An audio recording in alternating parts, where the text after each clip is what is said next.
Hello friends, क्या mutual funds सही है?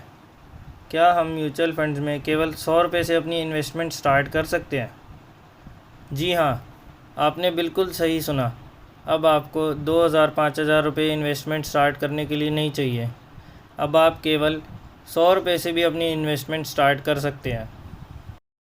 लेकिन ज़्यादातर लोग अपनी इन्वेस्टमेंट स्टार्ट कैसे करते हैं? किसी के कहने पर। जैसे कोई मेरा फ्रेंड है, उसने एक फ़ंड में इन्वेस्ट किया, तो उसने अपने किसी फ्रेंड को बताया कि भाई मेरे को इस फ़ंड में बड़ा अच्छा रिटर्न मिल रहा है और तू भी इसमें इन्वेस्ट कर दे। तो वो फ्रेंड भी बिना कुछ सोचे समझे बस अपने फ्रेंड के रिकमेंड करने पर उस फ़ंड में इन्वेस्ट कर देगा। और मोस्टली लोग फ़ंड्स की रिसर्च कैसे करते हैं? जैसे किसी ने फ़ंड बताया या न्यूज़पेपर या टीवी में कोई फ़ंड देखा, बस उसके पास्ट रिकॉर्ड चेक करे, अच्छे लगे तो उसमें इन्वेस्ट कर दिए। बट ये तरीका बिल्कुल गलत है। आपको किस म्यूचुअल फ़ंड में इन्वेस्ट करना है, यह आपको अपने गोल्स के हिसाब से सेट करना होगा। कोई भी फ़ंड सिलेक्ट करने से पहले आपको गोल सिलेक्ट करना होगा और उसके बेसिस पर आपको फ़ंड सिलेक्ट करना होगा। गोल आपका कोई भी हो सकता है, जैसे रिटायरमेंट हो गई, बच्चों की पढ़ाई हो गई, बेटी की शादी हो गई, एक्सेट्रा। हालांकि इस वीडियो में हम इसकी टेक्निकलिटी के बारे में बात नहीं करेंगे कि आपको कैसा फ़ंड सिलेक्ट करना है। बाकी अगर आपको कोई भी कन्फ्यूजन होती है तो आप मुझे कमेंट सेक्शन में ज़रूर पूछ सकते हैं। नमस्कार, मेरा नाम है तुषार बुद्धिराजा और आप देख रहे हैं मेरा चैनल ट्रेजर विद तुषार। अगर आप मेरे चैनल पर नए हैं तो इसे जल्दी से सब्सक्राइब कीजिए और साथ में बने बेल आइकन पर क्लिक करें ताकि आपको मेरी हर नई वीडियो की नोटिफिकेशन सबसे पहले मिल जाए। तो चलिए शुरू करते हैं हमारी आज की वीडियो।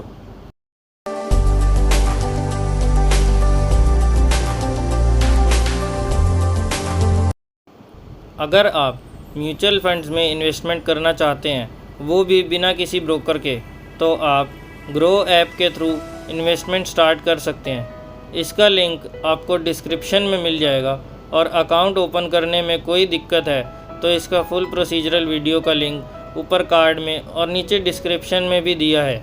आप उसके थ्रू अपने सारे डाउट्स क्लियर कर सकते हैं या आप कमेंट्स में भी मुझसे पूछ सकते हैं। और अगर आप स्टॉक मार्केट में नए हैं या फिर एंट्री करने की सोच रहे हैं तो एक बार बेसिक्स ऑफ स्टॉक मार्केट का कोर्स ज़रूर देख लें ताकि आप कोई गलत डिसीजन ना ले लें जिससे आपका पैसा डूब जाए।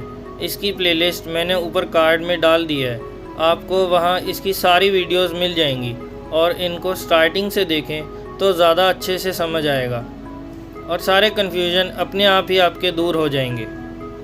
आज की वीडियो में हम कुछ चुनिंदा फंड्स के बारे में बात करेंगे जिनमें आप केवल 100 रुपये से इन्वेस्टमेंट स्टार्ट कर सकते हैं और उसमें जैसे जैसे कुछ टर्म्स आएंगी उसके बारे में भी बात करते जाएंगे, जैसे एक्सपेंस रेशियो क्या होता है, AUM क्या होता है, एक्सेट्रा। और अगर आप US इकोनॉमी में भी कुछ पैसा लगाना चाहते हैं तो इस वीडियो को एंड तक देखें, मैं आपको US इकोनॉमी में भी पैसे लगाने के बारे में बताऊंगा। इस लिस्ट में मैं आपको सारे डायरेक्ट ग्रोथ प्लान्स के बारे में बताऊंगा और अगर आपको किसी और कैटेगरी के बारे में जानकारी चाहिए, जैसे डायरेक्ट डिविडेंड क्या होता है, रेगुलर फंड्स कौन से होते हैं, तो आप मुझे नीचे कमेंट्स में ज़रूर बताइए, फिर मैं इस पे भी एक वीडियो बना दूंगा। इस लिस्ट में सबसे पहला नाम है Nippon India liquid fund direct growth. Nippon India liquid fund को हम आगे NILF के नाम से जानेंगे। सबसे पहले आपको ये बता दूं कि ये निपॉन इंडिया का पहले नाम रिलायंस निपॉन था, जो अब चेंज हो गया है। हाल ही में रिलायंस कैपिटल ने अपना स्टेक बेच दिया है और अब निपॉन लाइफ इंश्योरेंस का 75% स्टेक हो गया है। रिलायंस कैपिटल अनिल अंबानी जी की कंपनी है। NILF में आप केवल 100 रुपये से अपनी SIP स्टार्ट कर सकते हैं। इस फंड का साइज़ 21,754 करोड़ के आसपास है।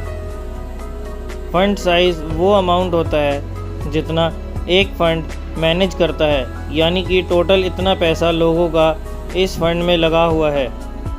नेट एसेट वैल्यू, जिसे हम NAV कहते हैं, वो इसकी 4879 से ऊपर है।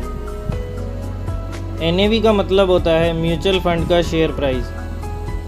जैसे हम किसी शेयर को उसके प्राइस से देखते हैं, वैसे ही म्यूचुअल फंड्स को NAV से मेजर किया जाता है। इसी के साथ आपको एक्सपेंस रेशियो का ऑप्शन भी दिख रहा होगा, जो है 0.08%। एक्सपेंस रेशियो हमारे लिए एक चार्जेस होते हैं जो हमें फ़ंड मैनेजर को पे करने होते हैं।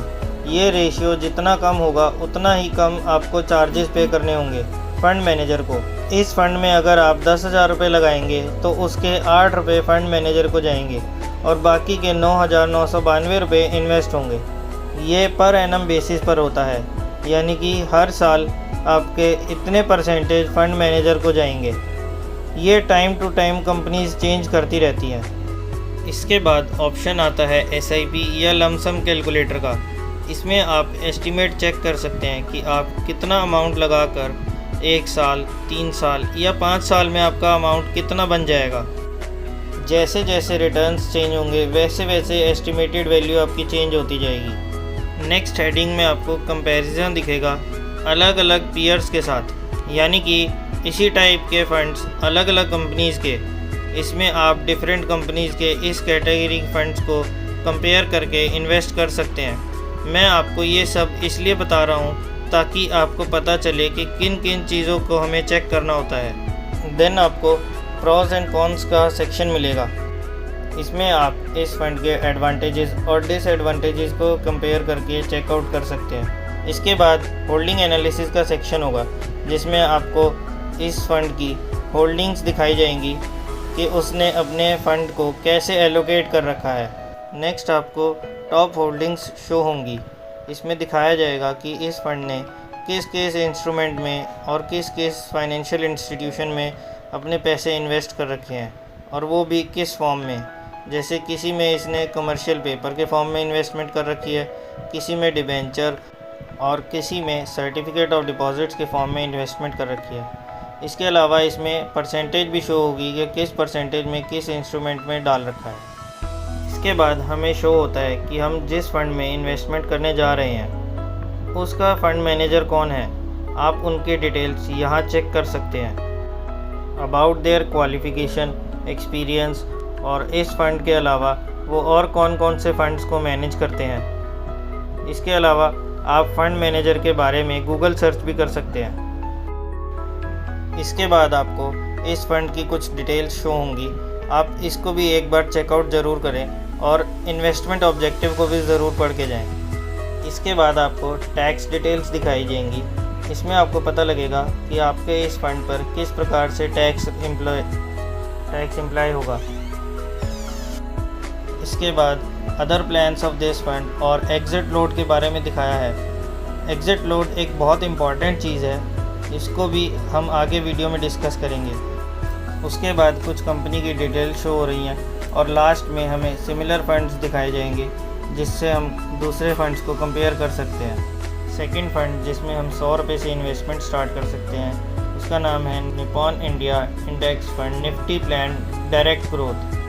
इसमें आप इसका डिफरेंट टाइम पीरियड्स का रिटर्न्स देख सकते हैं कि इसने अलग अलग टाइम पीरियड पे क्या क्या रिटर्न्स दिए हैं। इसके बाद आपको वही फ़ंड की डिटेल्स आ जाएंगी। रिस्क इसमें मॉडरेटली हाई है, जबकि पहले वाले में लो रिस्क था। NAV, इसका fund size, minimum SIP amount देखिए यहाँ पे 100 रुपये है। एक्सपेंस रेशियो यहाँ पे 0.1% है। उसके बाद इसके रिटर्न्स आपको शो होंगे कि इसने डिफरेंट टाइम पीरियड्स और सिंस इंसेप्शन से कितना रिटर्न दिया है, और उसके बाद हमारा कैलकुलेटर आ जाएगा। उसके बाद हम इसका कंपैरिजन देख सकते हैं अलग अलग कंपनीज़ के इंडेक्स फंड्स के साथ। इसके बाद हम इस फंड के प्रॉज एंड कॉन्स को कंपेयर कर सकते हैं। देन हमारी होल्डिंग एनालिसिस आ जाएगी कि इसके टॉप 5 और टॉप 20 एसेट्स कितनी वेटेज रखते हैं। इसमें आपको अलग अलग सेक्टर्स की एलोकेशन भी दिख जाएंगी। देन हमारी टॉप होल्डिंग्स आएंगी कि इसने किस किस फंड में कितने इन्वेस्टमेंट कर रखे हैं। देन वही हमारे फंड मैनेजर का नाम, उसकी क्वालिफ़िकेशंस, एक्सपीरियंस और अदर फंड्स जिनको वो मैनेज करते हैं। देन आती है हमारी फ़ंड की डिटेल्स और इन्वेस्टमेंट ऑब्जेक्टिव। उसके बाद टैक्स इम्प्लीकेशंस। टैक्स में देखिए 15% हमारा शॉर्ट टर्म के लिए टैक्स होगा। ये तब लगेगा अगर हम 1 साल से पहले रिडीम करते हैं, और अगर उससे ज़्यादा करते हैं तो हमारे रिटर्न्स जो 1 लाख से ऊपर हैं उस पे 10% का long term capital gain tax लगेगा। उसके बाद हमारी आती है मिनिमम फर्स्ट इन्वेस्टमेंट। ये अमाउंट होता है लमसम के लिए, जिसमें आपको फ़र्स्ट इन्वेस्टमेंट मिनिमम 5,000 रुपये की करनी पड़ेगी, जबकि सेकंड इन्वेस्टमेंट ऑनवर्ड्स आपको मिनिमम 1,000 रुपीज़ करने होंगे। देन आता है एग्ज़िट लोड। एग्ज़िट लोड का मतलब है कि जब आप किसी फ़ंड से एग्ज़िट करते हैं एक स्पेसिफ़िक टाइम पीरियड से पहले, तो आपको कुछ परसेंटेज की पेनल्टी या चार्ज पे करना होगा। जैसे एफडी में प्री मैच्योर एफडी करने पर हमें कुछ परसेंटेज पेनल्टी की फॉर्म में देनी पड़ती है, वैसे ही म्यूचुअल फंड्स में भी ऐसा ही होता है, बस इसमें लॉक इन पीरियड नहीं होता, अनलाइक एफडीज़। थर्ड फंड का नाम है Nippon India pharma fund direct growth. मैं आपको सारे डायरेक्ट ग्रोथ फंड्स इसलिए दिखा रहा हूँ क्योंकि इसमें आपका पैसा री इन्वेस्टेड रहता है और ग्रो करता है। डायरेक्ट फंड्स में आपको रेगुलर फंड से 1 से 1.5% ज़्यादा इंटरेस्ट मिल जाता है और किसी भी एज में ये सबसे बेस्ट फंड होता है। एक तो डायरेक्ट बिना किसी एजेंट के, ऊपर से ग्रोथ, ताकि आपका पैसा इन्वेस्टेड रहे। अगर आप रिटायरमेंट के पास हैं या रिटायर्ड हैं तो आप डिविडेंड प्लान ले सकते हैं, बट फिर भी मैं इसे कम ही प्रेफर करता हूँ। बाकी आप कोई भी फंड में इन्वेस्ट करने से पहले अपने फाइनेंशियल एडवाइज़र से ज़रूर कंसल्ट करें। अपने गोल्स, कॉर्पस अमाउंट कितना चाहिए, सब कुछ डिस्कस करने के बाद ही इन्वेस्टमेंट करें। इसके बाद नेक्स्ट फंड भी निप्पॉन का ही है, जिसका नाम है Nippon India value fund direct growth. इस फंड की एक्सपेंस रेशियो बाकी फंड्स के मुकाबले में थोड़ी ज़्यादा है, जो है 1.03%। एक्सपेंस रेशियो जितनी ज़्यादा होगी उतना ही आपको रिटर्न लॉन्ग टर्म में कम मिलेगा। उसके बाद कैलकुलेटर, कंपैरिजन, प्रोज कॉन्स, हर कंपनी के प्रोज एंड कॉन्स भी आपको अच्छे से गो थ्रू करने हैं और टॉप होल्डिंग्स को भी एक बार नज़र ज़रूर मार लीजिएगा। जितना ज़्यादा फंड साइज़ होगा उतना ही आपके पैसे डूबने के चांसेस कम हैं, क्योंकि उतना ही ज़्यादा लोगों ने इसमें इन्वेस्ट कर रखा है। इस फंड में एग्ज़िट लोड आपका 1% लगेगा अगर आप 10% से ज़्यादा की यूनिट्स 1 साल के अंदर विड्रॉ कर लेते हैं तो। इसी के साथ हम आते हैं अपने 5th फंड पे, जिसका नाम है आदित्य बिरला सन लाइफ लो ड्यूरेशन फंड डायरेक्ट ग्रोथ। ये फंड मॉडरेटली लो रिस्क वाला है। इस फंड ने लो ड्यूरेशन कैटेगरी में काफ़ी अच्छा रिटर्न दिया है और देख लीजिए इसका 1 साल, 3 साल और 5 साल की कैटेगरी में ये टॉप 3 में ही रहा है, या कहें टॉप 2 में ही रहा है। और इस कंपनी का फंड साइज़ भी अच्छा खासा है, जो ऑलमोस्ट 8800 करोड़ के आसपास है। कंपैरिजन में दिखाई हुई 5 कंपनियों में ये सिर्फ ICICI से कम है, बाकी सबसे इसका फंड साइज़ ज़्यादा ही है। टॉप 5 में इसकी होल्डिंग 16% और टॉप 20 में इसने 35% इन्वेस्ट कर रखा है। इस फंड का सबसे बढ़िया फ़ायदा ये है, एक तो अच्छे रिटर्न्स दिए हैं, ऊपर से इसका एग्ज़िट लोड भी बिल्कुल ज़ीरो है, यानी कि जब मर्ज़ी आप निकलवाएं आपको कोई चार्जेस या कोई पेनल्टी नहीं देनी होगी। इसका investment objective aims to provide high level of current income consistent with portfolio that offers unit holders superior liquidity, यानी कि ये अच्छे रिटर्न के साथ साथ आपको लिक्विडिटी ऑप्शन भी प्रोवाइड करता है और इसके टैक्स रिटर्न भी same as income tax slabs की तरह होंगे।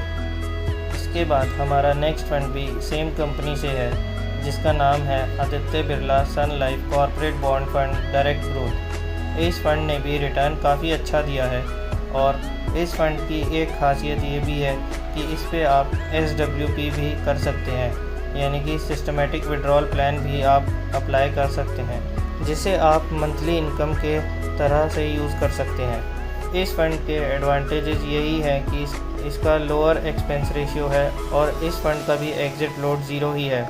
साथ ही में इसने बेंचमार्क से काफ़ी अच्छे रिटर्न्स डिलीवर किए हैं।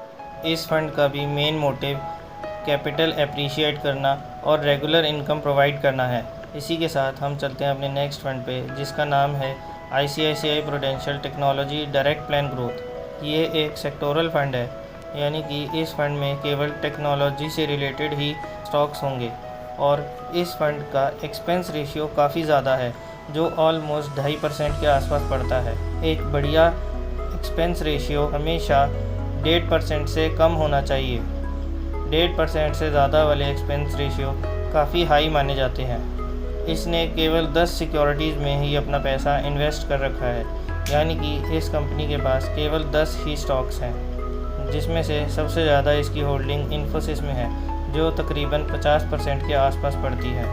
इन सब बताए हुए फ़ंड्स के अलावा कोई और फ़ंड मिलता है जिसमें हम मिनिमम इन्वेस्टमेंट 100 रुपये से स्टार्ट कर सकते हैं, तो आप इसे कमेंट सेक्शन में ज़रूर शेयर कीजिए। इसी के साथ हम आते हैं अपने लास्ट फंड पे, जिसका नाम है ICICI prudential US blue chip equity direct plan growth. ये फ़ंड आपको फैसिलिटी प्रोवाइड करता है कि आप US इकॉनमी में भी इन्वेस्टमेंट कर सकते हैं। इस फ़ंड का ट्रैक रिकॉर्ड रहा है कि इस फ़ंड ने बहुत ही बढ़िया रिटर्न्स प्रोवाइड किए हैं, जो ऑलमोस्ट 14 से 16% के बीच में है। ये फ़ंड आपका पैसा अमेज़ॉन, बायोजेन, कैटरपिलर जैसी US की दिग्गज कंपनियों में इन्वेस्ट करने की अपॉर्चुनिटी देता है। इस फंड में आप SIP तो 100 रुपये से स्टार्ट कर सकते हैं, लेकिन अगर आपको लमसम में पैसा डालना है तो मिनिमम इन्वेस्टमेंट 5000 की है और सेकंड इन्वेस्टमेंट ऑनवर्ड्स आपको मिनिमम 1000 रुपीज़ डिपॉजिट करने होंगे। दोस्तों, आशा करता हूँ आपको मेरी बातें अच्छी लगी होंगी। इस वीडियो को आप इतना शेयर करो ताकि हर कोई कम से कम 100 रुपये से इन्वेस्टमेंट स्टार्ट करे और अपनी वेल्थ ग्रो करने की तरफ पहला कदम बढ़ाए।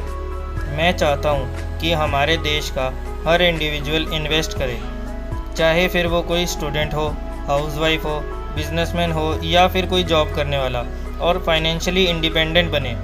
इसी के साथ अपनी आज की वीडियो को वाइंड अप करते हैं। प्लीज़ वीडियो को लाइक कीजिए, अपने फ्रेंड्स, फैमिली, रिलेटिव्स हर ग्रुप में शेयर कीजिए और चैनल को सब्सक्राइब कीजिए। मिलते हैं नेक्स्ट वीडियो में, तब तक के लिए bye bye, take care, stay home, stay safe and happy investing.